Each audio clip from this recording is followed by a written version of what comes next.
বিশ্বে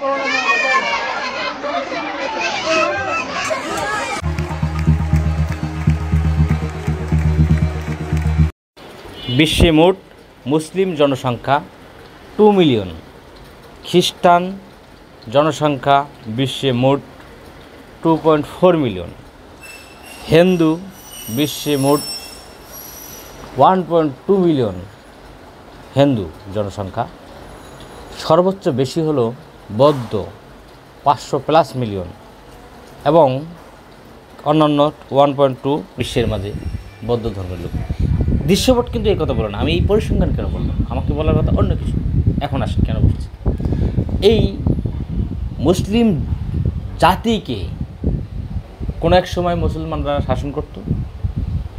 নবী করিম সাল্লাল্লাহু আলাইহি ওয়াসাল্লাম যখন ছিলেন তখন মুসলিম একটা জাহানকিতা মুসলমানদেরকে শাসন করতেন তিনি।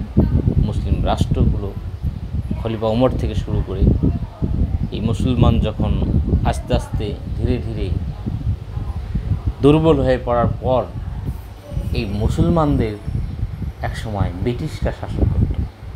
এই ব্রিটিশদের প্রভুত্ববাদ এখনও ধরে রাখার জন্য বিভিন্ন মুসলিম রাষ্ট্রের সাথে যুদ্ধ দ্বন্দ্ব লাগিয়ে দিয়ে যুদ্ধের পর যুদ্ধ সংঘাত হানাহানি সৃষ্টি করে মুসলিমকে দুর্বল করার যে তাদের চেষ্টা সেটি এখন অব্যাহত রেখেছেন।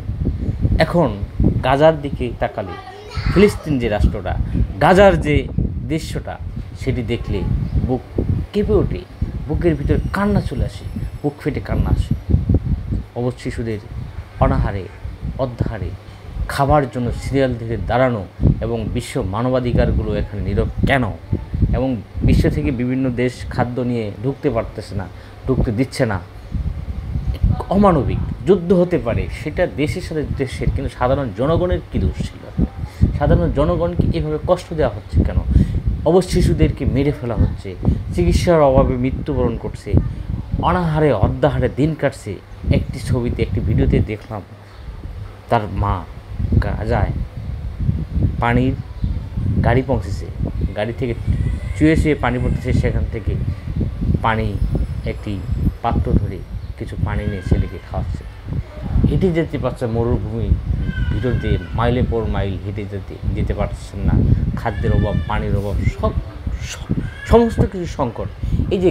এই যে বিশ্বের যে মানবাধিকার সংস্থাগুলো রয়েছে, যত বড় বড় ইন্টারন্যাশনাল মানবাধিকার সংস্থা রয়েছে, তারা বিশ্বের কোনো একটা দেশে যদি পিঁপড়ে মারা যায় সেখানে তারা হামড়ি মেরে পড়ে থাকে। কিন্তু এই গাজায় এতগুলো মানুষকে নির্মমভাবে হত্যা করা হলো, গৃহহীন করা হলো, ঘর বাড়ি ছাড়া করা হলো, তার কোনো ব্যবস্থা এই মানবাধিকার সংস্থা করতে পেরেছে? মানবাধিকার এখানে থেমে গেছে কেন? ভাই